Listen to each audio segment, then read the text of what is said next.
Welcome into the CHGO Bears Podcast. It is a Tuesday, and we are really excited. It's been a couple weeks, but Cole Kmet is back with us on the show. We got some wins to talk about. Everybody's happy.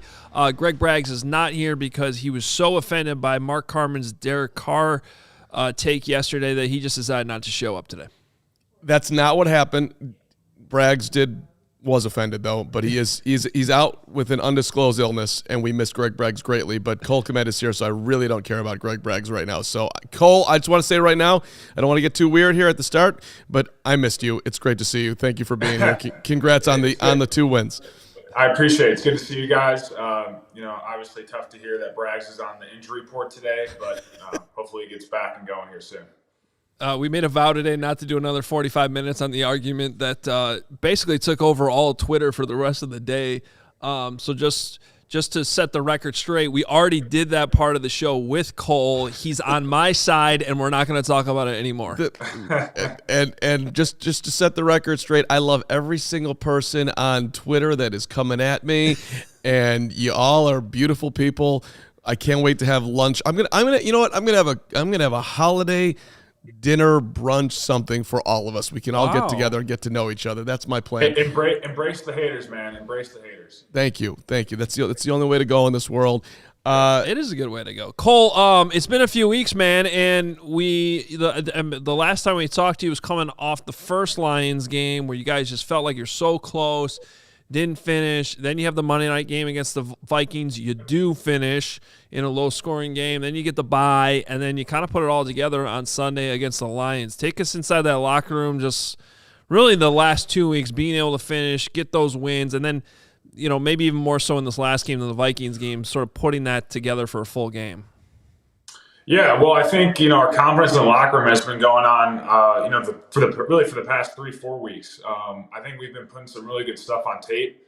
And we knew it was stuff that we could kind of take forward here. And it was just about putting it all together. And, I think that's why we were so disappointed in that first Lions loss, just because we felt like we kind of put everything together there. And, the last 4 minutes, obviously, it fell apart. But we kind of had that taste in the mouth for the next couple of weeks, and we were able to bring it into Detroit, and it was good to kind of avenge that loss in a sense, the other day.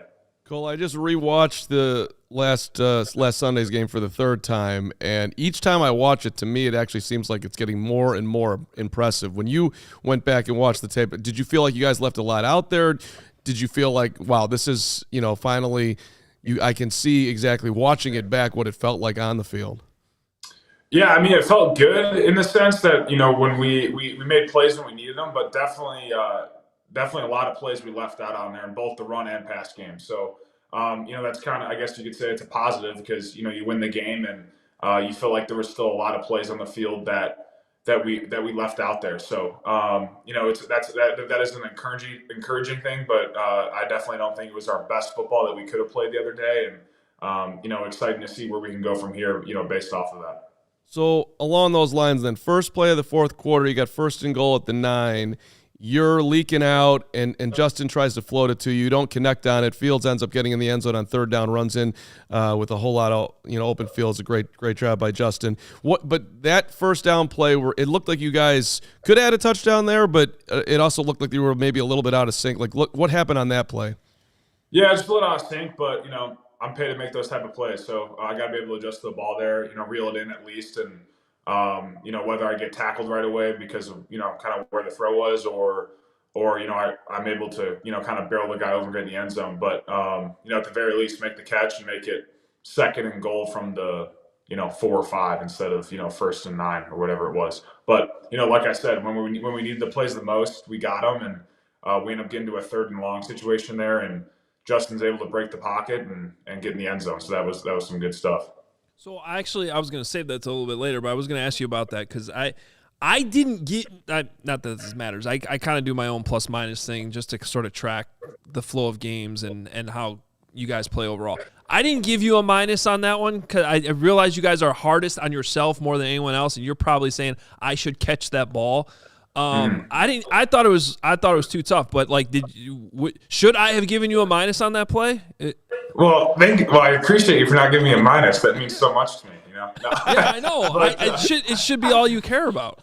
No. I'm definitely hard on myself. I think what makes it so great, what we're doing right now, is I can look at the film and be like, I got to make that play, and I'm sure Justin's looking at it, going, he feels like maybe he can make a better throw, but that doesn't mean just because he didn't make the type of throw he wanted doesn't mean that I shouldn't be making that catch. I'm paid to make those catches, make those type of plays, and paid to make things right. So when things aren't exactly perfect, you got to make them right, and that's a situation there where it's a tough grab, but I got to be able to adjust quickly and make the catch.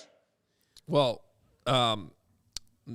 we know you can make those catches. You made the what did I think Herb Howard called it the Popeye catch yesterday, where you basically caught it with you caught it with like your bicep, and the Lions challenged it because they're like, there's no way that could have been complete, and yet you look at the replay and it was. Tell us, just walk us through that play and how tough that was to kind of hold on to it and make sure it didn't hit the ground. Yeah, well, got a good release off the line and all that stuff, and ball was in the air and went up for it, and Anzalone actually did a good job of getting his hand up and through my inside arm, and kind of just had to adjust weirdly in the air, and was able to kind of snatch it in between my forearm and bicep, and was able to get to the ground and secure the catch. And then we were kind of going a little bit of a hurry up mode because wasn't necessarily sure if it totally hit the ground. I felt pretty confident that I made the catch. But, plus side there, we were able to get them to burn a challenge and burn a timeout, which is always big when it comes to the end of the game scenarios. Almost as big as your bicep there, Cole. Come on, just give the people what they want. Come on. There we go. There it is. There it is. There it was. Man's work. Did I see that right, that you kind of got up quickly to – were you worried that you didn't catch it, or were you trying to goat them into a challenge, or was that just you getting up and resetting for the next play like normal? No, I mean, I felt pretty good that I caught it. You just never know. Like with these replays, they're so finite, and if the ball moves a little bit, is that a catch? Is it not a catch?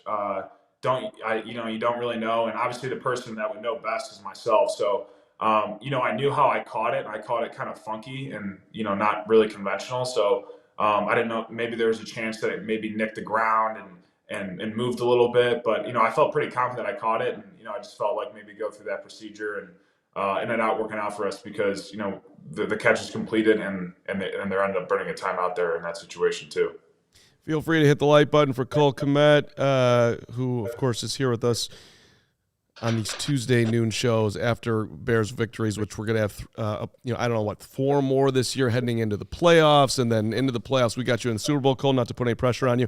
But all right, so you had I'm just going through your day and watching it back. You don't get the football a ton, and then Justin scrambles out, finds you down the middle of the field, play gets called back, you're getting up and you're having I want you to talk about whatever conversation. I don't know if you remember that play. You were looking around at people, and then you get the ball the next play, Kendall Vildor, your former teammates, tackling you, and then you get it another on the third straight play. So it's it's a weird thing. All of a sudden you're just getting the ball a ton. Are you exhausted at that point? Do you have any inkling that all of a sudden you're going to be, I don't know about featured, but all of a sudden you're getting the ball a ton? How does that change your whole energy level? Yeah. No, I mean, you get pretty exhausted running around for sure, but you're also having fun with it too. And I think the thing with this offense, in a hurry, you can get 3-4 targets in a row, or at times we start running the rock, and maybe we don't pass the ball. We'll pass the ball once every 10, 12 plays or whatever it is, just depending on how things are flowing through the game. So, it's fun to get in the flow, obviously, when you're getting the ball in your hands and all that stuff. That's cool too. But, I obviously like it a lot as well when we can take over a game as a unit, running the football on the ground. And I think that's when we're at our most dominant, and when we're our most lethal, and we're able to do play actions off of that, and be able to hit guys like DJ and Moon downfield and all those type of things. So I think it's fun to be in the flow and all that stuff, and you just kind of go with it. What's working is working.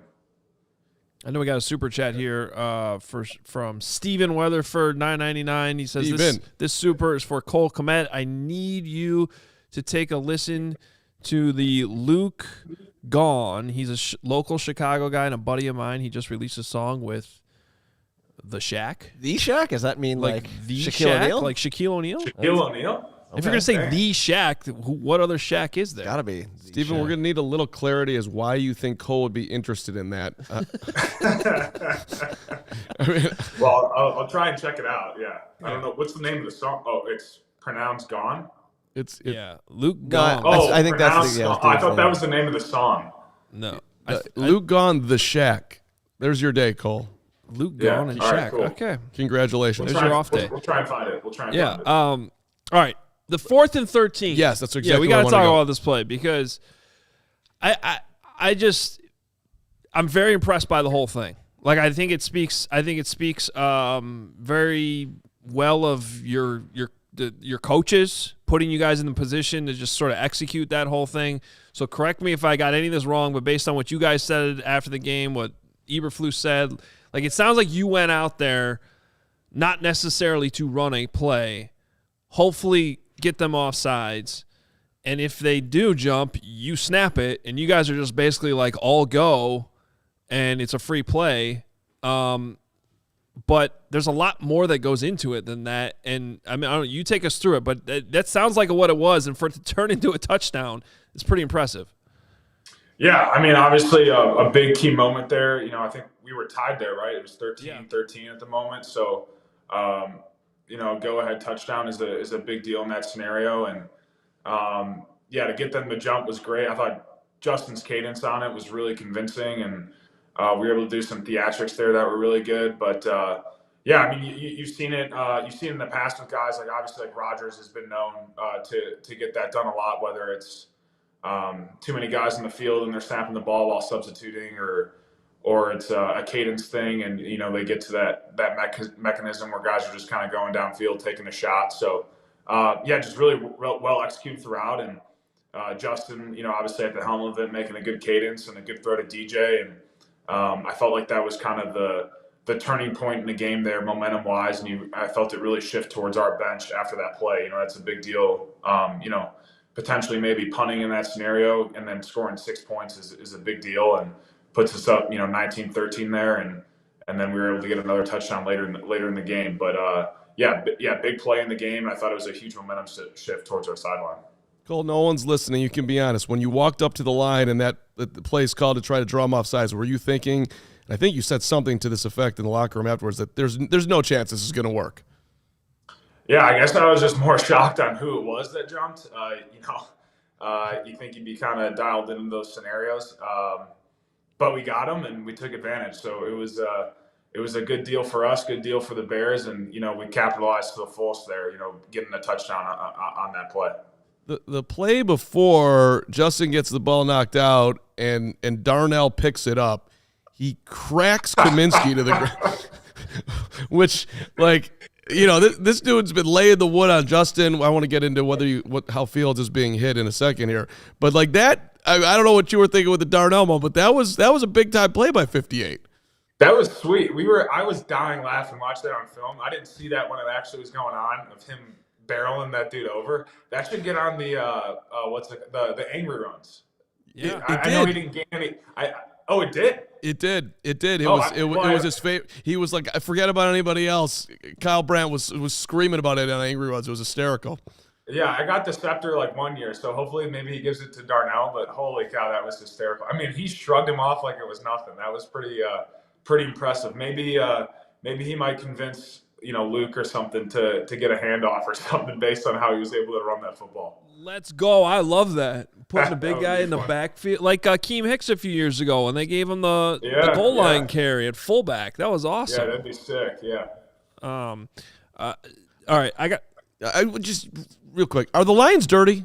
Would you say that? I wouldn't go. No, I wouldn't say that. I mean, a little bit here and there, but like nothing where I'd be like where I'm really thinking about it before the game. You know, you're kind of aware of some guys. You got kind of tagged throughout the league that you play, and you know that they're kind of instigators. But I don't necessarily feel that way with Detroit. Okay. So the way I put it on post game is like they're just sort of walking that line, and I don't even mean it as a criticism. Like some teams do that, and that's sort of obviously what sort of Dan Campbell's preaching up there, and they're going to be gritty and they're going to bite your kneecaps and all that. And it's like, cool, he told you that on day one, and they're kind of doing that. I think the frustration from fans is just coming in at like, okay, fine, but if you're going to do that, then when they do cross the line, like they better get the calls, like you better get the flags thrown. And I don't know. It just Jaquan Brisker spoke up yesterday, which I really appreciated at the podium, just defending Justin Fields. It just seems like, and our guy Nicholas Moriano looked it up. Justin doesn't have a single unnecessary roughness call on him this year, like called against him, or however you're going to word that. Like basically where he's the one drawing the penalty. And that's just amazing to me because it seems like every game there's at least two you could call. Yeah, I mean, without getting myself in trouble here too much with all that, I think you just want to see guys get protected, especially like our quarterbacks with the head and neck area. I think is the one thing.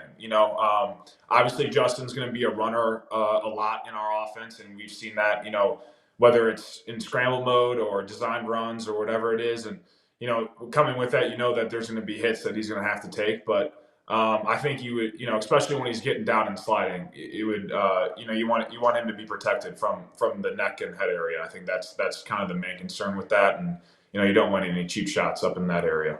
There was one run in the fourth quarter, Cole, where he's going down the right sidelines and he gets hit late. I thought it was late, and it looked like you were saying something to the official, like pointing, like, "Hey, come on." Am I reading that right? Were you talking to the official about one hit on Justin? Yeah, it was kind of a double whammy there. I thought there was maybe a little illegal contact downfield prior to that, and then the hit at the end I didn't think was great. So look, we're lobbying for those out there. Me, DJ, Mooney, we're trying our best out there when those hits happen to kind of lobby for the flag. I think some of them are warranted for sure, and. We just want to see Justin protected in those scenarios. I think, we never want to see our quarterback in harm's way. And, when we feel like he's giving himself up, we just want to protect that head and neck area. How does he handle that mid-game?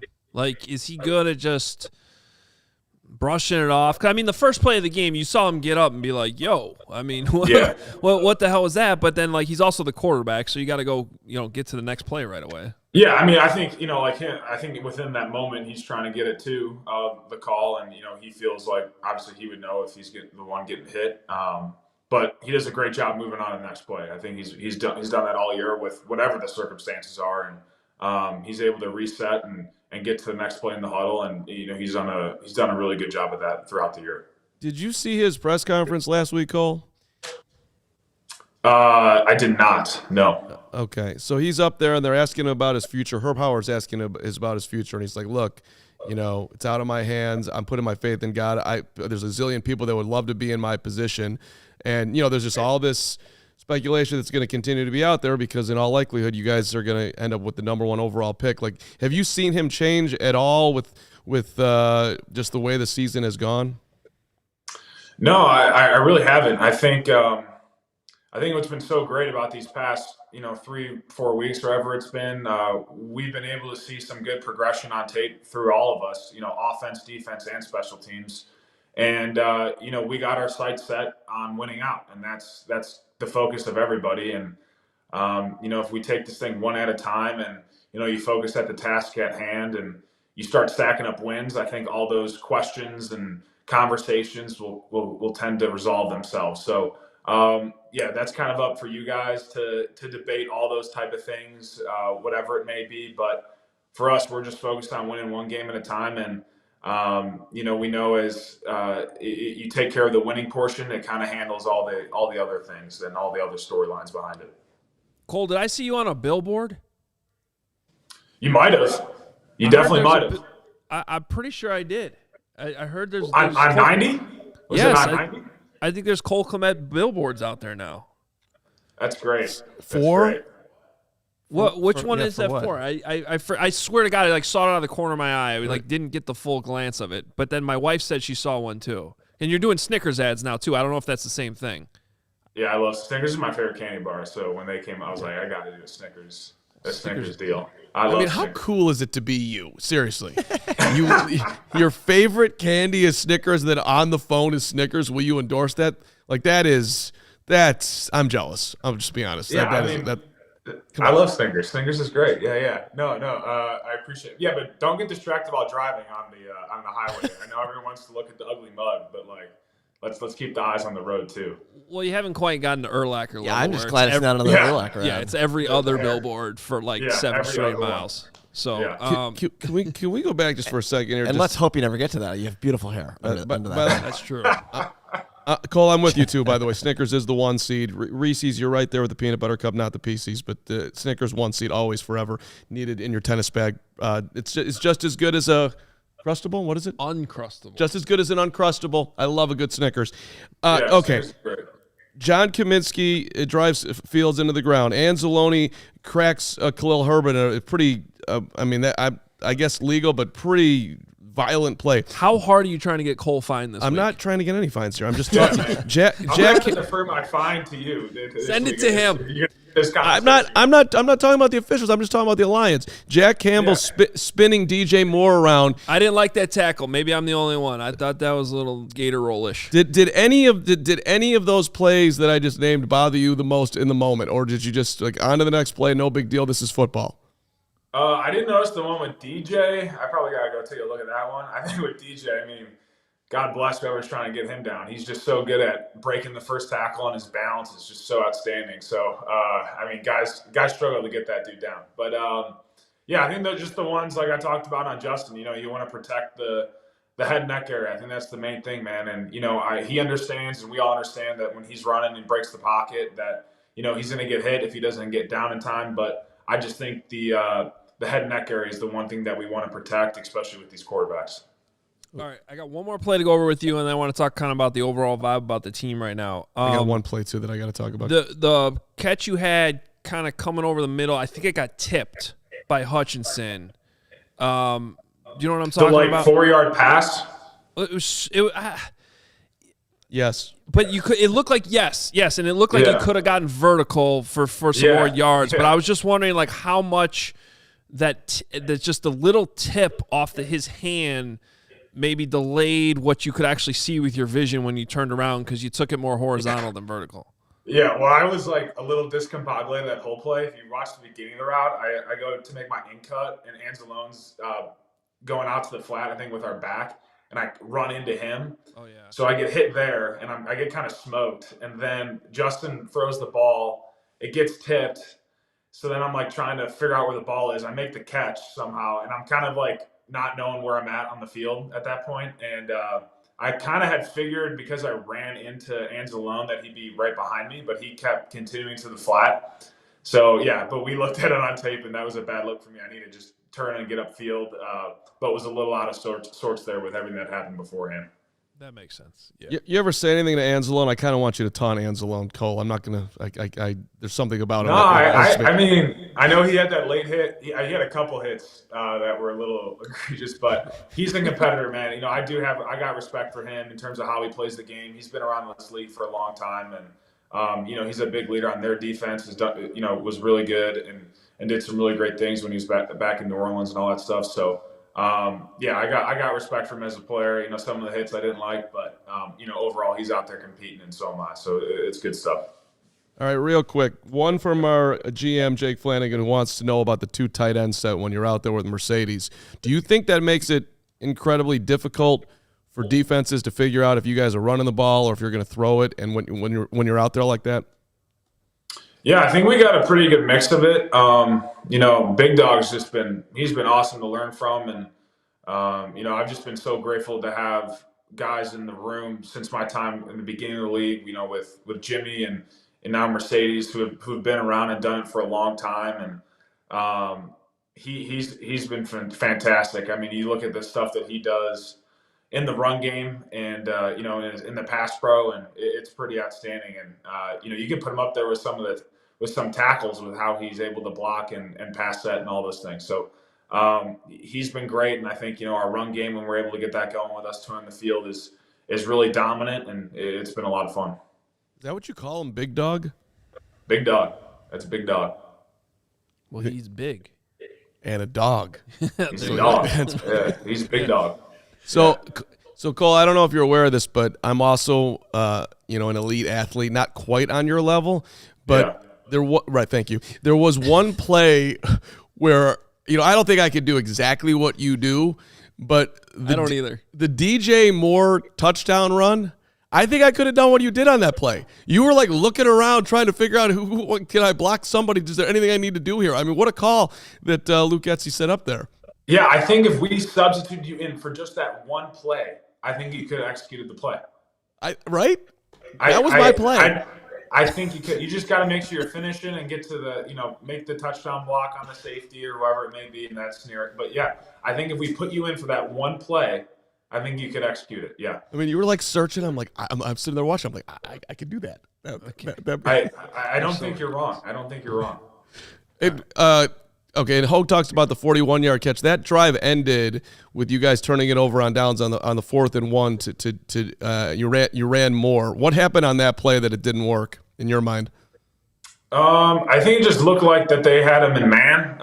We were getting the sneak look, and the safety or whoever it was that had DJ kind of kept his eyes on him, I thought, and they sniffed it out. So kind of good for them, and they were able to get that done. So it kind of is what it is. Yeah, you can see him on film. Actually, I think a couple different guys DJ's in the backfield. Like you could see them pointing it out before the snap. I know we got some super chats we got to get to. I did want to ask you just one question about sort of the overall vibe of things right now. Eberflus has been saying, I know he's been saying it to you guys too, I'm sure, this phrase he uses, correct me exactly what it is. It's like, if you do right, things will be right. When it's like just sort of that message to you guys, like as tough and as shitty as things were getting there, and how close you guys were getting, like, be honest now, like how hard, they had to be hard though, especially after the first Lions game, to still trust that like it will be right. Like we will get over that hump. And I guess now that you've had these nice 2 wins, does it feel, I guess, how hard did it actually get? And then does it feel like you guys are starting to get to that point now that you've finished these 2 games? Yeah, well, I think on that, it wasn't hard to trust just because you saw it on tape. Like we saw what we were doing, and we saw that we were doing good things on tape. I mean, the defense has been absolutely dominant, for a good month and a half, barring a couple drives here and there. And, that's been showing up, you feel that, and you've been seeing that on the field. And so we knew we were doing the right things, and it was frustrating not having the result show what we were putting on film, I think is the best way to put it. And, when you feel like you're playing winning football and the results don't go your way, that's when things do get a little frustrating. But we just knew we had to stay the course with it. And, you commend all the leaders in the locker room, the guys that have been sticking to it, and the coaches for keeping the positive attitude throughout this whole thing. It has been great. So, look, I don't want to act like we haven't arrived yet at all in any sense. We got our two games in a row here, and like I said, we got to win out if we want to go to the playoffs and do that. And that's what we're all aspiring towards in the locker room. So that's our focus. And but we got to take this thing one game at a time. And, we were all obviously very happy with the win this past Sunday. But, at this point, we've moved on, and we're now looking towards Cleveland. And, that's the most important game now of the season for us is this upcoming game against Cleveland. If you had to underline, I think you just said it here, Cole, but if you had to underline what Flus has done well to keep you guys together through the, what's been a little bit of at least crazy season, is it that positivity? I mean, how would you bottom line like what Flus has done to keep the locker room in a good spot? I think just his consistency, whenever, the main leader of the whole deal just stays consistent with their messaging and what their beliefs are in terms of how we go about practicing and the play style that we play with, you can always respect that. I mean, guys have bought into that since since the first year he got here, and the consistency has always been there with him. So I think he stayed true to that, and you've been able to see the results on tape with us. And I think guys are now playing we got a lot of dudes playing at a high level, and we just need to continue that, for the rest of the season here, and especially this upcoming Sunday. All right, a few super chats. We'll let you go here, Cole. Steven Weatherford. Oh, this is a follow-up to the Luke thing. Okay, yeah. He thinks you guys look alike. Well, here, we could show him right here. That's fine. There he is. I guess that's Luke with Shaq. Oh, nice. That guy doesn't look We like don't look Cole. alike. That is. You both have beards. That's what I'll say. Okay. I think Cole looks more like Shaq. Whoa, dude. I'm upgrading you over the guy that he compared you to. Man. Let's put you with one of the all-time greats, damn it. All right, Chef Mac here, $10. Hello, Mr. Kmet. I want to thank you and everybody else you play with on the Bears that you guys never give up, even through all the BS. I appreciate you and the players for playing your hearts out. Well, I appreciate you, Chef Mac. Thank you. And there's another $20, Mr. Kmet. Can you break down that one-handed catch you made with Atlanta versus Atlanta last year? Versus Atlanta last year. It was one of my favorite catches I've ever seen. Did you realize you made one of the greatest catches of all time at the time? There we go. Yeah, on a Sunday afternoon against the Falcons. Yeah, it was a good catch. I mean, Justin threw a good ball down the seam and just kind of stuck my hand out there like Sandlot, closed my eyes, and it ended up being in my hands at the end of it. So that worked out pretty well. There you go. I like the honesty. Chris. 5 pounds sterling. Tell Cole he owes me for a no Kmet TD for the game I traveled to in Tampa. Oh, he came in from the UK. He's just kidding. Jokes aside, big love to Cole from Bridge North, United Kingdom. You're awesome, Chris. Thank you. Appreciate it. Thank you, Chris. Oh, here we go. Oh, no. Here, I knew he was going to bring this up. All right, we'll get through this. There's this guy named Greg Braggs who's paying $10 to ask a question on his own show. That's how it should be. Did he not just listen to what we just said earlier, or do I have to explain this all over again? No, this is a different one, I think. I was going to ask this for him, but yeah, he paid for it, so let's go. Okay, so in both the Vikings and Lions games, you had a catch across the middle and tried to run away from the tackler. He's coaching you. Turn at him and run his ass over. And then the follow-up is, I'm sorry for yelling. Win out. Yeah, we went over the Lions. I can't think of the Vikings one, though. See, Can I don't you even think think of the one he's talking about? I don't know what he's talking about with the Vikings game. I actually know he's talking about a completely different play in this Lions game than we'd already talked about, and that's how ridiculous this is. So I'm going to defend you for you. He's talking about the long catch you had earlier in the game, like the big long catch and run, and then you went up the left sideline, and he wanted you to run over the guy that ended up like kind of hip checking you out of bounds, like going at your knees. Yeah. Yeah, I mean, if anything, I gotta just. If I was going to do anything there, it would be hurdle. But if you run him over, I'd just be out of bounds earlier. So I don't know if I agree with that. No, I definitely don't. He was yelling at the time here in the studio. And I was like, what did you want him to do? And so, yeah. Anyway, you can call. All right, thanks, Coach Braggs. Now he's a coach. There it is. Coach Braggs, there he is. Coach Braggs, thank you. A couple more, we'll get you out of here. Oh, $10, Isaac. Siegel says, hey, Cole, just a question with you and Mercedes Lewis blocking and our O-line showing out, having a power back like Foreman. Why not just ram a 4th and 1 up the middle instead of a toss, in your opinion? Yeah, I mean, well, they got good players too, so they get paid as well. So they got guys that they feel like they can stuff the middle with. So you got to be creative here and there. And, we felt good about the plan and our short yardage stuff going into it. But, look, you got to give credit to them. They sniffed it out there in that situation. But, kind of is what it is. All right, I have one question, and I don't know why you guys didn't ask this immediately, but I'll say it. How do you feel about the Shohei Ohtani not signing with the Cubs? Yeah, it's tough. He signed for a lot of money, man. Holy cow! What was it? $700 million. I mean, that's insane. Yeah. Would you ever defer 68 of your $70 million a year to 10 years down the road?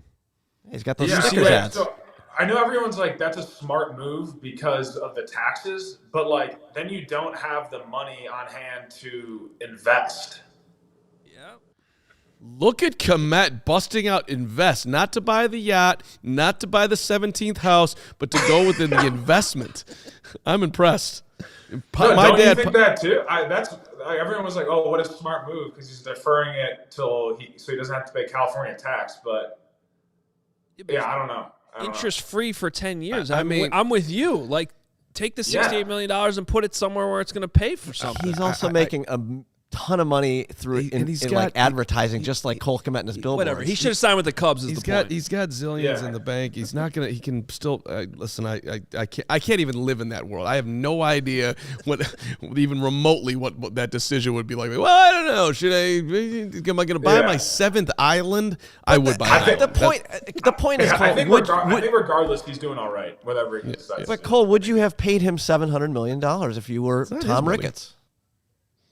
I mean, doesn't that just depend on if you got it or not? I mean, I don't know what. Baseball is a little different than football, though. Like, right? There's no salary cap. It's not like a salary cap league, right? I mean, having an elbow that works to throw pitches seems important to me, but I don't know. What do I know? I have no idea. Back to elbows. What the Brisker thing? Can you explain what this is? I don't know. I've been trying to figure that out for 2 years. Yeah, I don't know what that is. Yeah, I don't know. Somebody said it was the no-fly zone, but he's like, flying though. So I'm a little confused. Whatever. Okay. You know what? If you tackle 17 guys in one game, you can do whatever you want. Right. Yeah. Exactly. That's the beautiful thing about it. Yep. I'm not hating. Let's be clear here. That's 9 had a great Sunday. So all right. Cole, this always flies by. Thank you so much. Congrats on the win. I would like to get a little bit more with the Browns on you, but I guess we can do that at Hallis Hall this week. I got one more. I'm sorry. We're going to talk about this after you guys are good. You're good. Kadarius Toney gets called for lining up offsides, and the Chiefs go crazy. But do you see the play? He's offsides. Okay. I like to live. He is offsides. I'm not disputing that. I like to live in the gray, Cole. I like to see people play football. You know, it's not black and white to me. Am I calling that at that point in the game? I'm not. I think you are, judging by the look on your face. But like, we don't want that called. Okay, let's say this. Let's say it was a throwaway pass, like because they throw the flag right away. Yes. And he say Mahomes gets pressure or whatever and throws the pass away, and then they call the penalty. No one would be talking about this. Yes. But because of what the play was, but my point was they threw the flag. It wasn't like the play happened and then there was a flag on the field. Like they threw the flag right. He throws it up right away. So Fair point. Obviously an unbelievable, crazy play, and like it's unfortunate that it didn't hold up because of how it played out.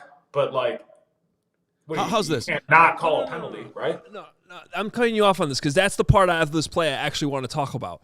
How come offenses don't put that option in more? Like, I know it's risky, but like, why not always have a trailer that you could just toss it back to? I feel like that would work way more than it wouldn't. Agree. But for the one time it doesn't work, it's like catastrophic. Don't you think? Like, you guys would be on the show or like whatever other shows and be talking about, look at how dumb was it? Like Cole Kmet trying to lateral the ball there and they take it all the way for a touchdown. Like, how stupid can you be? Like that's what would happen. No, I get that, but like, don't listen to any of that. That doesn't matter. These people are idiots. I'm talking about myself. And you would never misplace a lateral. Yeah, and Cole, I'm just talking about from a coaching standpoint. Like, why not send guys instead of just watching the play? Like, just in case, like have a lateral option. The coaches I know, it is all about ball security, because that's everyone's livelihood. So.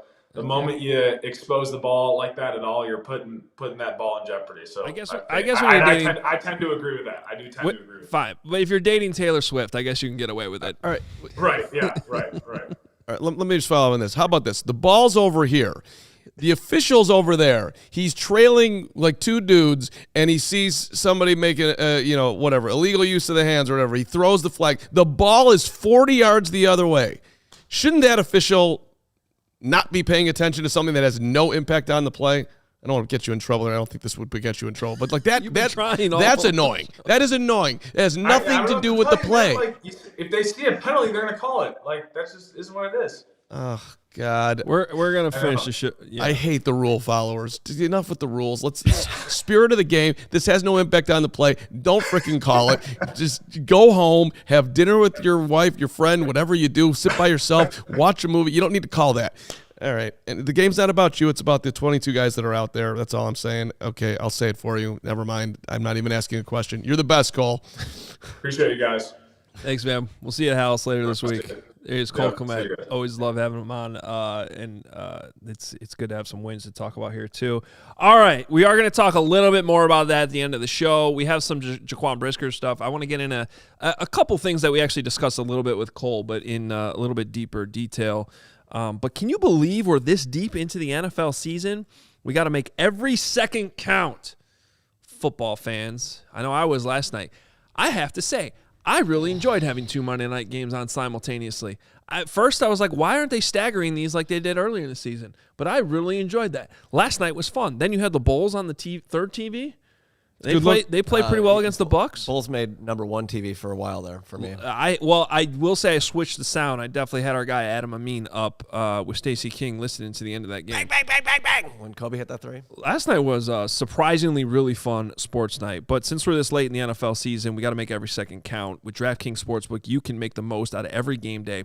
Bet on your favorite teams for a shot at winning big bucks. New customers can score $150 instantly in bonus bets for betting $5 on any matchup. You know who won big? Herb Howard showed us that 7-leg same game parlay he had on Sunday's game. That was incredible. Great job by He Herb. nailed Goff's over interceptions, Justin's under interceptions.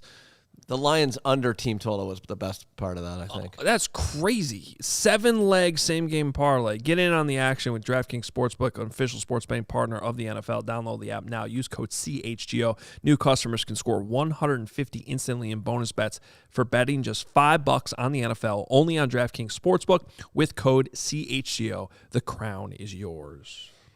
Gambling problem, by the way. Hold on, let me handle this. I call 1-800-GAMBLER. In New York, call 877-8-HOPE-NY or text HOPE-NY. In West Virginia, visit 1-800-GAMBLER.net. Please play responsibly. In Connecticut, help is available.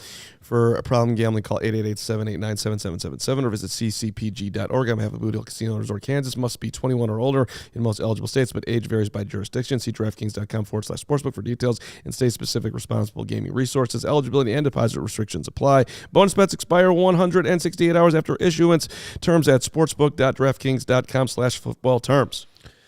A quick piece of news on this week's opponent, the Cleveland Browns. They just announced that offensive tackle Jedrick Wills is out for the rest of the season after having knee surgery. He's been out for a few weeks now, but I think they were hoping he was going to be able to come back, and that will not be the case the rest of the season, including this week's game against the Chicago Bears. Hey, it's getting easier for businesses to switch to electric vehicles. That's something we can all get behind for the health of the planet and for the well-being of all of us who share it. That is exactly right, Adam Ho. The electric grid is evolving to meet your cleaner energy needs as we all move with confidence toward an electric tomorrow. Whether you have one delivery van or a whole fleet of shipping trucks, ComEd can help guide you to make the changes that make sense. We appreciate our friends at ComEd. So what should business owners do? Well, damn right what they should do is go to ComEd.com/clean, and you can learn more about the resources, fleet rebates, infrastructure, incentives available to help businesses go electric. If you own a business, do not wait. Start making your plan today and switch to electric vehicles. It's good for business. It's good for the planet. It's good for all of us. Go to ComEd.com/clean. Did you say ComEd.com/clean? You know I did. Go. Yes. Go now and see how going electric connects us to a better break for a second. I don't know what just happened. To a better way of doing business and build a better future for generations to come. We greatly appreciate our friends at ComEd and the message that they are putting out there. By the way, if you're interested in that type of stuff, I also recommend the 60 Minutes piece this past weekend. It was super interesting what's going on in Wyoming. So, anyway, thanks to our friends at ComEd. Okay. Yeah. Tilavon Crete throws 49 to say that the call was correct in that Kansas City Bills game, but they should have stopped the play, which I think he means maybe he meant. Well, if you're blowing it dead, no, it's offsides is not a blow, stop the play. It's just not. It's only if it's defensive and it's unabated to the quarterback where they're worried that someone's going to take an unnecessary shot. Offensively, if you false start, then they blow it dead. But if you're just lined up over the line in the neutral zone, they don't stop it. But I agree. Everyone should do that play. I just feel like, I know it's more risky, but when the ball is already thrown, the whole defense goes to the ball. Yeah. So they're not worried about a guy across the field that's trailing. I feel like that it would be like the pass wouldn't have to be perfect. Well, and first of all, don't get me wrong. What Travis Kelce did, there's probably very few players that would throw it that accurately on the run right back to Kadarius Toney and actually throw it backwards. Because remember, you have to throw it backwards, and a lot of times you see that go forward, and then it's a penalty. So I'm not saying you should throw it 20 yards off the field. I'm just saying have a trailer where you could toss it back to him. These guys are all receivers. They should be able to catch the ball. Well, the fact of the matter, like, look, that play obviously was not scripted. And Travis Kelce is a great football player, and he has great awareness, and he just looked around and saw what was there and improvised in the moment. It was an awesome play. It was. Well, do we just want to have this discussion now? Sure. Let's have this discussion now. I just think there's been so many ridiculous takes about this. The dude lined up clearly offsides. Why should they not call that? I'll tell you why.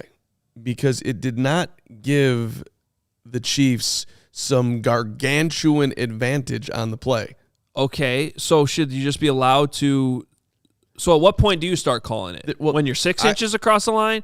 Or a yard across the line? Like... Salesman Jim. There's rules for a reason. Okay, listen. I'm not making an argument that he wasn't offsides. He was. This is going to be very nuanced, everybody. So, and somewhat moronic. I'll admit all of that. But in general, I like to see football players play football. And if you're an official, and I will grant you, very tough job, zillion things happening on every single play in the NFL. But I don't want to see ticky-tack holding. I don't want to see ticky-tack stuff going on downfield either. And I don't want to see you calling some BS little nothing offsides when the game's on the line. Stay out of it.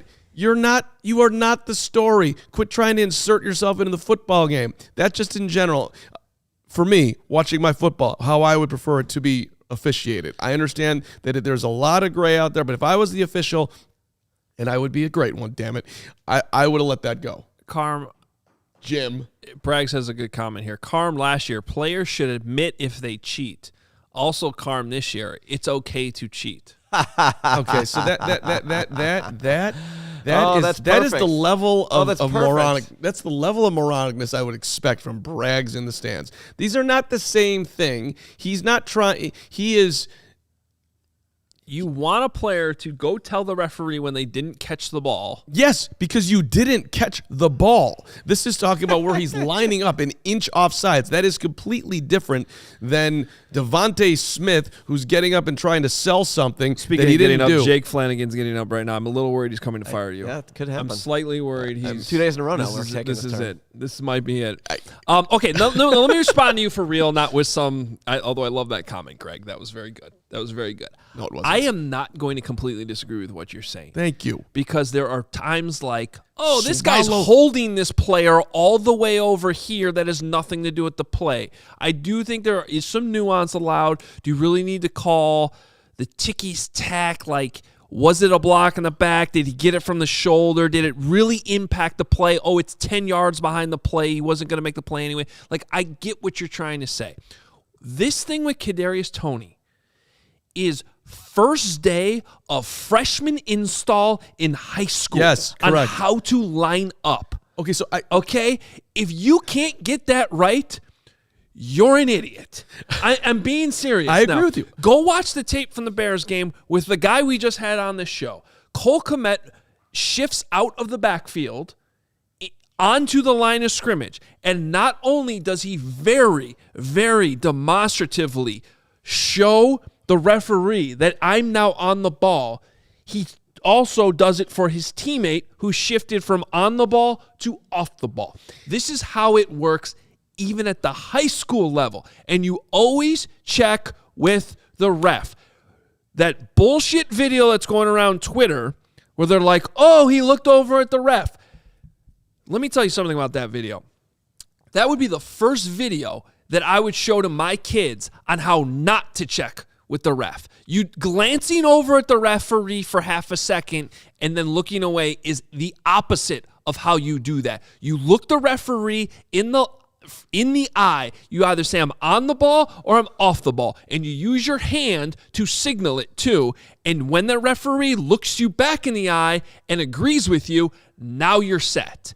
Okay, so stop showing that video on Twitter. It's horrible. It's exactly what I would show how not to do it. I would show that to the kids. I go, you do this, and you're on the bench. Let me ask you a question, not the same thing. Which is, by the way, where Kadarius Toney should be. I don't know why they keep playing him. Okay, I agree with you on the video. Let me take another turn here. I'm reffing flag football 7th grade, okay? No. Yes, this happened. That you have to be. This is a real story? This is a real story. You have to be down in a 3-point stance. This is how they ruled it back in the day for the play to start. All right, so I'm looking at these kids, and everybody does, or just the linemen? No, everyone. Even this is flag football. That's how. Was this 1923? Yes, it was 1923. Hogue. That's exactly right. Maybe it was 24. I'm not sure. One of the two. Kid's down there. He's reaching for the ground, and his fingers aren't touching the ground. Am I supposed to call it? He's reaching for the ground. He's like he's 5 inches from the ground. Am I supposed to call that? I mean, it's 7th grade flag football. Yeah, it's no. 7. But am I supposed to? But we're teaching lessons here because one day he might be Kadarius Toney in the NFL, and he might think that if Carm doesn't call this here, well then I can get away with it. And then all of a sudden, Nick Wright's going to be having a meltdown trying to defend me on first things first, because he's a Chiefs fan. Should I call it? Should I not call it? I think you should. Yeah, I think you should probably do your job and call it. Do your job and call it. That's why you're out there. All right. Yeah. All right. Yeah. Okay. That is all right. just not the same stakes at all. It's not the same. I kind of get your point. It's not the same stakes, but it's just like I don't. And everyone's like, Carm's got to be trolling her. Look, I don't like touch fouls in basketball. I don't like BS calls in football. I want to see the players play. I get it. But the equivalent to that would be a touch holding. Right. Which we see all the time. Holding. Not how over do there. You know how to line up properly. It's just football I got it. 101. I got you. He lined up offsides. It's a fair call. Whatever. Did you see that he did it like the whole game? Like Orlovsky had the video he pulled where he Yeah. That's the other thing. Let me get to Dan Orlovsky, who I have a ton of respect for. I think he does a tremendous job. I have no respect for him for his food takes. Okay, why did they not show the one where they called it? They did this great video. Unless I missed it, they showed he showed all these other instances in the game where Toney was lined up again wrong. Okay, so what I would say to that is how does your coaching staff not see that and fix it? Because again, look at the receiver at the top of the screen who's also on the ball. He's like a full yard behind Toney. That's how you're supposed to line up. Do you not on the freaking line. Do you agree with Andy Reid's take then, where he's saying like that should have been a warning? You should have been told, "Hey, dude." Do you agree with that? Yes. So real quick on Orlovsky's video, I just didn't understand because he brought up a good point there. Except they didn't show that the one where they actually called it, he's like another 6 inches forward than all those other ones. And my argument to that also would be they should have called it earlier in the game, which is maybe what Andy Reid's getting at. Why did they wait till that moment to call it? Granted, no one knows how that play is going to play out. I don't know why the referee waited till that moment. I do not. Is he really saying they never warned him at any point? Well, yeah, that's what he's saying. That's kind of what they're saying. And do you also agree? That part I disagree with. Then, if it was that close, I would have assumed after all those other ones they would have warned him. Hey, dude, if you're offside, you do it again. I'm going to call it. So watch yourself. Let me take you inside some of the other side of this. So let's say he's been lining up as Dan Orlovsky showed, like that the whole game. At some point, the Bills video guys or coaches upstairs probably saw that, and you definitely as coaches down there on the sideline are telling refs, hey, yes, for sure. Hey, that's exactly what they're doing. Hey, our guys are saying this guy's offsides. Look for that. And then sometimes you don't get a warning. You get the call, and I don't remember off the top of my head which sideline that flag was thrown from, but maybe it was the Bills sideline. I don't know. This is such we fell into the trap. I know Robert is through a super chat basically saying he's repeating the thing about Carm calling out the obvious penalty, but last year wanted players call penalties on themselves. It is different. I am wanting to see football, not referees. It's one of my biggest pet peeves of all time. When I'm watching, I do a lot of college basketball stuff, and I watch ticky-tack calls all the time where you help out the defense when the offense has the advantage. All this stuff. It's like, I just want referees to not think they're the story of the game. And the ref became the story in this game. But he didn't throw the flag because I want to be the story. And let me get to this other thing, which Cole made a great point on this too, because I saw this narrative going around Twitter yesterday too. If they hadn't called it, no one would be talking about this. That is actually true. But also, as Cole said, if Patrick Mahomes threw an incomplete pass on that play, also nobody would be talking about it. Just because the play turned into something great doesn't mean it shouldn't have been thrown in the moment. Do you think that everyone's mad because of what happened the rest of the play? The flag had already been thrown. You don't get in a time machine and pick the flag up. That would have been a bigger controversy. Would Sean McDermott in Buffalo, if that wasn't called, would they be screaming after the game, he was offside, that play shouldn't have counted?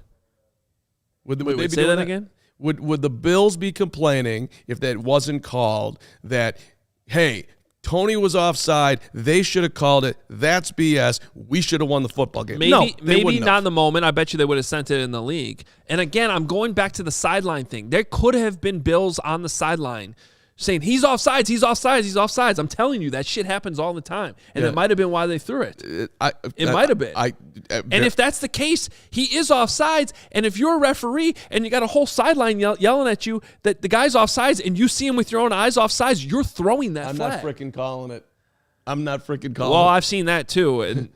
And that's disturbing. Yeah, I've seen that happen where they turn around and you go, I'm not calling that. Thank you. That's what I would have done. You want to be that guy. Yeah, I do, because I've got my own freaking rules. You would get an earful from Coach Hogue in the middle of the game. I guarantee. And I would scream back at you. Wow. You are looking to nickel and dime your way to a victory. Cool. Well, in that situation, one of the two of us is doing our job correctly. Well, that's fine. And it's not you. No. Okay, I disagree fully. You are wearing black and white like a referee. You're dressed like a referee today. I don't like you right now. I had one more great point. Yep. That stole it out of you. Michael McCoy, $2. Carm, the king of rules for thee, not for me. Ooh. Okay, McCoy. And Eli Sherman, $2 to say that has Jawan Taylor lined up correct at all this year. Yeah, that's the other thing. That brings me to Patrick Mahomes. Can we at least agree that was a terrible look for him? Oh, it was not good. Oh my God. Yeah, dude. Shut what are you doing? up. What are you doing? That was horrible. Like, baby. That was bad. I agree. That was, and especially the Josh Allen interaction on the field. Like, dude, come on. Now, the reason why I'm bringing this up, and this does apply. Okay. Let's say I agree with you. Lovely. Okay, a little 6 inches here doesn't matter. Okay, although that usually does matter. Different conversation. Jawan Taylor is taking advantage of that on the other side of this. So if you look at go back to week 1, the right tackle. They go week 1 against the Lions. Everybody remembers that night. That was a controversy how Jawan Taylor was lining up.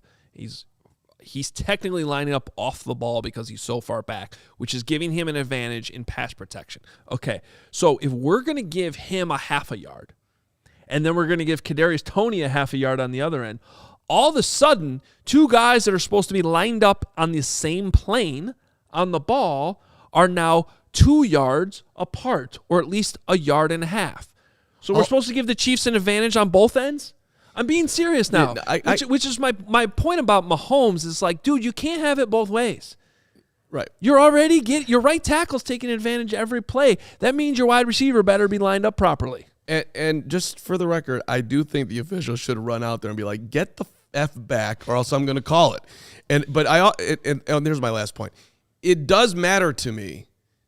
You can't make a play in the first quarter, the way you officiate that, the same as a play late in the fourth quarter. There is a difference. There is more weight on this play. The game is on the line at this moment. You have to have more discretion. You can't just say, this is this and this is that. No, that's part of understanding the whole scope of what you're doing out there.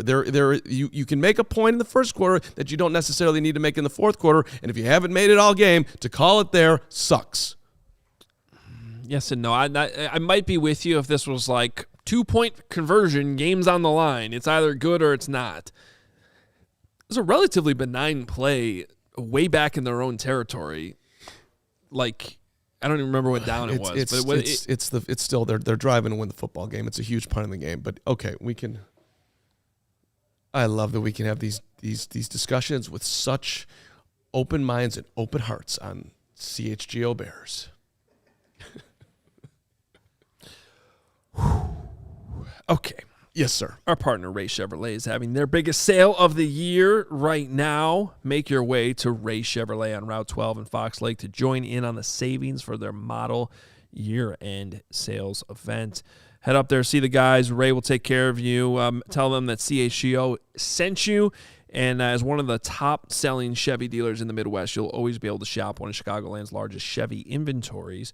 Right now, they're trying to make room for incoming 2024 models. You know what that means? All their current inventory must go. They're motivated to get rid of it. You can take advantage of it. Plus, you can find the perfect tailgate vehicle at Ray Chevy because they have over 100 new Silverados in stock. That's where I got my Silverado, and that's not all. Get 0% financing with $0 down, 0 payments until spring 2024, or save over $3,000 on a new Chevy Blazer, $4,000 on an Equinox, or $10,000 on a Silverado. Wow. That sound pretty good? Sounds amazing. And to top it off, they're pricing over 120 vehicles under $20,000. Again, they have 125 vehicles on their lot right now under $20,000. Seriously, guys, can pricing get more affordable? And I know everyone loves the word free. You like the word free? You know I do. Does Nick like the word free? You know, the freest free man of the free world, Nicholas Moriano, damn it. I heard Nick's been driving up to Ray Chevy every day just to get his free oil change. And he goes and gets the coffee. Well, the coffee's free too. And the popcorn. And they got great popcorn at Ray Chevy. Good snacks. I'm telling you, they take care of you. I could hang out there all day. And that's what you get this month at Ray Chevrolet in Fox Lake. You get a free oil change. And all you need to do is mention CHGO and scheduling your oil change online or on the phone. Again, you schedule it, you say CHGO, it's free. You better hurry. This exclusive offer ends December 31st, 2023. Visit Ray Chevrolet in Fox Lake or raychevrolet.com to get your model year-end savings. They've been serving the community since 1963. Shout out 1963, by the way, if you have a car. Let me finish the part I'm legally required to say. Let's hear it. Find new roads. Find new roads. And by the way, if you have a old parent in his late 90s who has a car that you think you can't sell, you call up Ray. He'll get it done for you. So that's you want to sell anything? You got vehicles you want to sell? They'll do that up there at Ray too. All right. Hey, shout out to our friends at Game Time Tickets. Last minute tickets. You need them. You love them. Game Time is right there for you. By the way, one of my favorite things of the Game Time app, Hoke talks about this all the time when he does this read, is the zone deals. Right now. Zone it up. Zone it up. Section 324 to 328 to get into Bulls and Nuggets tonight. Bulls playing some pretty good basketball. 20 Buckarooskies to get in, which, by the way, if you if you are a first-time Game Time person and you use the code CHGO, you get $20 off your first purchase. You are going to the Bulls game tonight for free. So what you want to do is download the Game Time app. You want to create an account. You want to use the code CHGO. $20 off your first purchase. Terms apply. Again, you want to create that account. Redeem code is CHGO. You get $20 off. Download Game Time today. Last minute tickets. Lowest prices guaranteed. Don't buy your secondary tickets anywhere else. Go to Game Time. And, you will get the best prices. Best price guarantee. Game Time tickets. Also, if you want to get fitted out in the best sports gear around, check out FOCO. They got hoodies. They got shoes. They got signs. They got bobbleheads. They got everything in between. Whatever season it is, FOCO has you covered. Aloha shirts, straw hats, polos, bags, everything you need for a game, they have it. Plus, they've hooked up our set here with a bunch of decorations. Please go show them some love in return. Check out FOCO.com. Click on the link in the description below. You'll get all non-presale items. Use promo code CHGO10, and you'll get 10% off, just like that. All right, super chat here from Tillavon Krite, $1.99. The Chiefs would be pissed if it were defensive offsides and not called. That's probably true. They do want to have their cake and eat it over there down in Kansas City. We don't do that in Chicago. Oh, that was another thing. Like, people were saying the next snap Von Miller was offsides. No, he wasn't. That was the angle of the camera. It's just, people are crazy. Hogue irritations are becoming my new favorite You know thing. who had the best one? Ross Tucker used Photoshop and erased Tony from the screen and then posted it and was like, see, no one was offsides.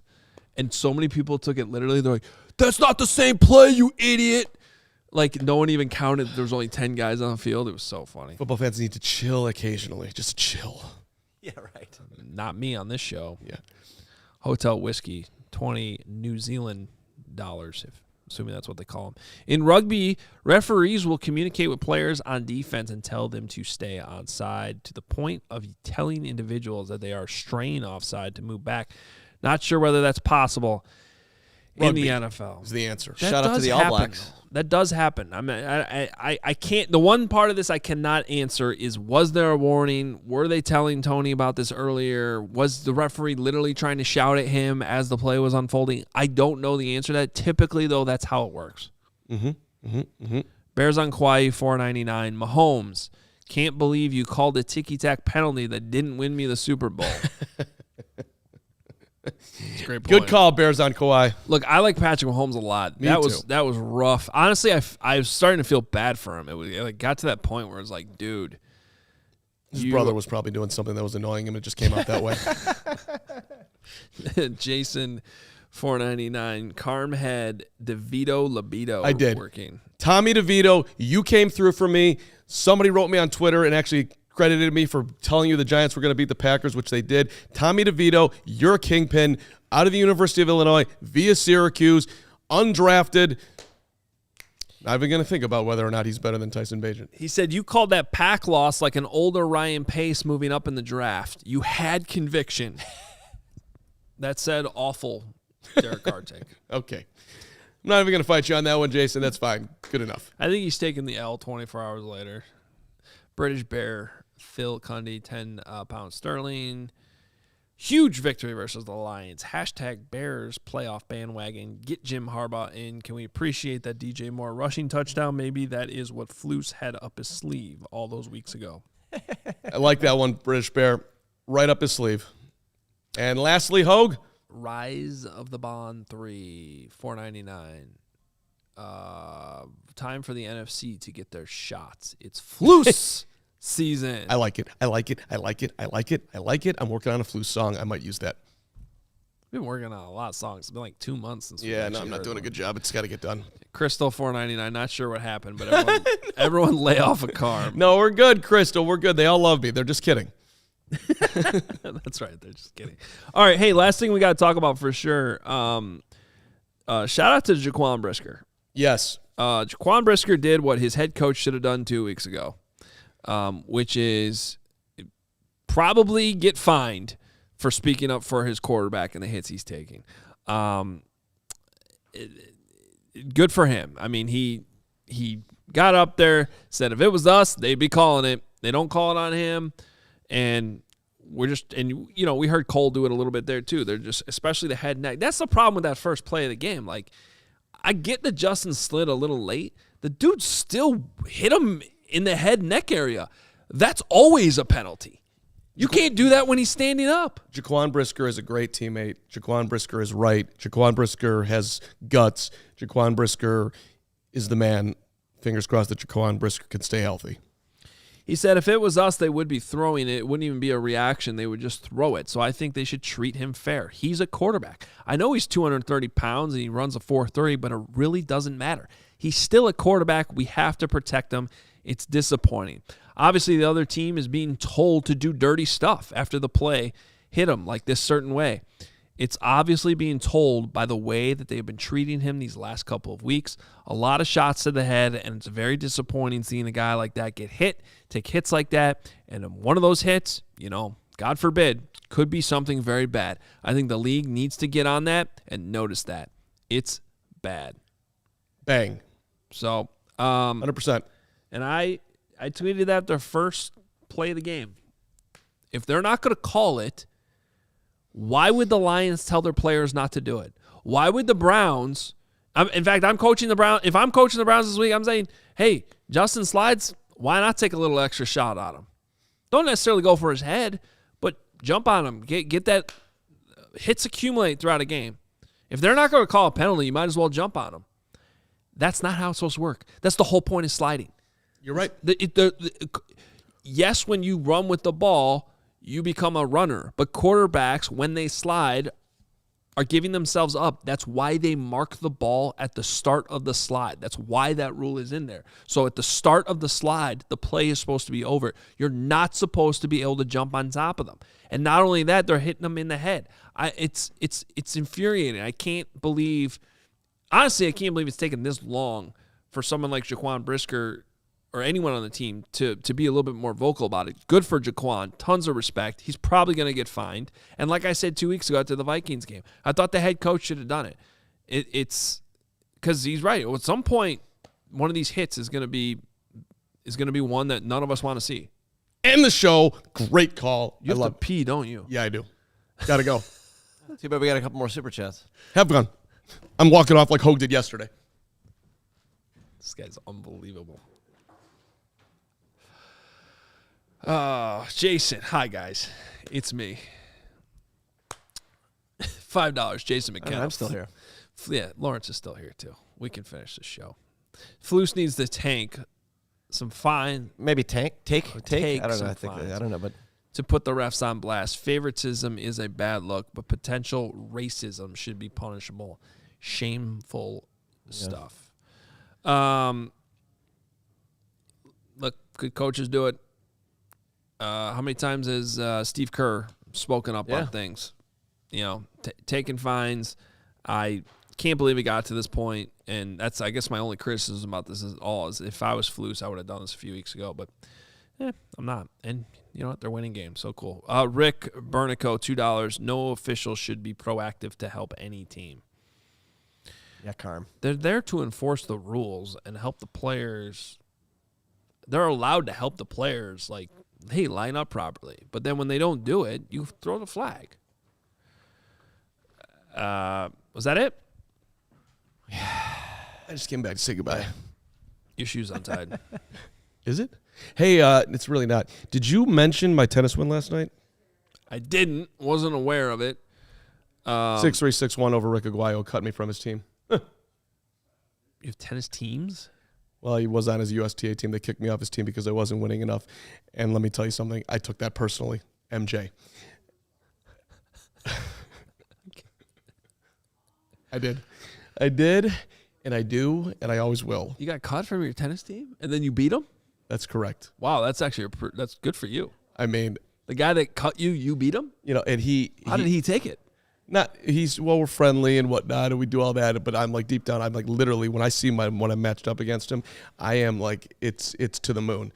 No. And let me tell you something. We play this league is no ad, which means if you get to deuce, it's that point decides the game, right? For my tennis people. I got you. Right? Yeah. Deuce, this point decides it. Yeah, that's probably how tennis should be, by the way. Instead of it going back and forth for 2 hours. Disagree on that, but regardless of any of that, that's fine. It's 5-1 in the second set, and I'm about to after I win another deuce point for the game, and he's like starts mumbling as I'm about to serve to him. He's like, I'm like what? He's like, I've just lost every deuce game. Yeah, well, maybe he should cut himself. You're cut, exactly right. I took that personally. Okay. Once again, there's a discussion in the chat about whether or not you washed your hands. I did. Look, I get the hair, dried it off with the hair, the whole thing. You're not peeing long enough. That's your problem. You're having some flowage issues here. Listen. British Bear Phil Cuddy. I'm telling you, in that particular situation, it was an emergency. I was envisioning a video that was going to be the end of my career. That would have been great. 5 pounds sterling. Love you guys. Keep being awesome. CHGO appreciation posts. Go with your gut. Are we making the playoffs? Hashtag bear down. My gut says no because my gut says they don't win in Green Bay. You think they're winning this week? Are you going to pick them this week? I don't know. This week is so hard, I think. I agree. This is a tough week, man. If they get through this week, let me tell you this, but if they get through this week, I do think they're running the table. My gut says Week 18 is going to matter, one way or the other, even if they lose this week. I think there's going to be enough teams that lose in these coming weeks that there's still going to be some scenario in Week 18 where if 6 different teams lose or whatever, they can have a shot. Awesome. They currently have the 5th overall pick, and they're a game behind the last wild card spot. Isn't that wild? It's insanity. Yeah. Connor McKnight's calling me. Should I pick it up? Sure, pick it up. Give it to me. No. We're ending the show. Come on. No. Opportunity to have Connor on. No. Former WGN host with us. No.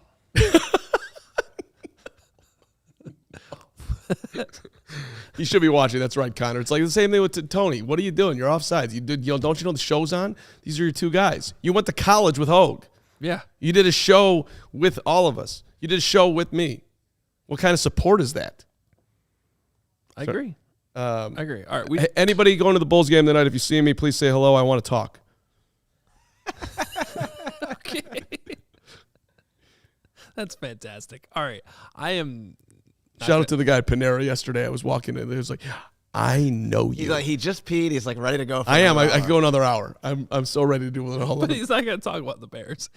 I got Bears talks. He's going to talk about the Bulls. He's going to talk about tennis. He's going to talk about Panera. Panera bread. It's an hour have into the the charged show. lemonade? Chill out. I got a bunch of stuff that we didn't get to, buddy. You're unbelievable. But that's All right. okay. Say goodnight. Greg, please get better. Come back and save me. Soft. All the dude says is, Carm is always sick. He's always sick. Carm's always sick. Who's not here today? Great point. Fair point. All right. That's the second biceps flex we had on the show today. I liked one of them. Yeah. All right. Back tomorrow. Baldy will be with us right off the top of the show. He's loving himself some Justin Fields this week. He was also at that Miami disaster last night. What the heck was that? The Dolphins losing at the end. So we'll talk to Brian Baldinger tomorrow to start the show. Nick will be up at Hallis. We'll hear from Flus, Fields, bunch of players tomorrow. Be a nice little day as the Bears prepare for the Cleveland Browns. Let's just end the show with another thank you that we are looking forward to a game this week that matters. It's way more enjoyable. I agree.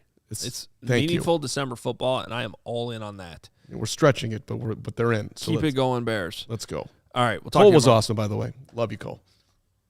Bye. We all silly like the mayor.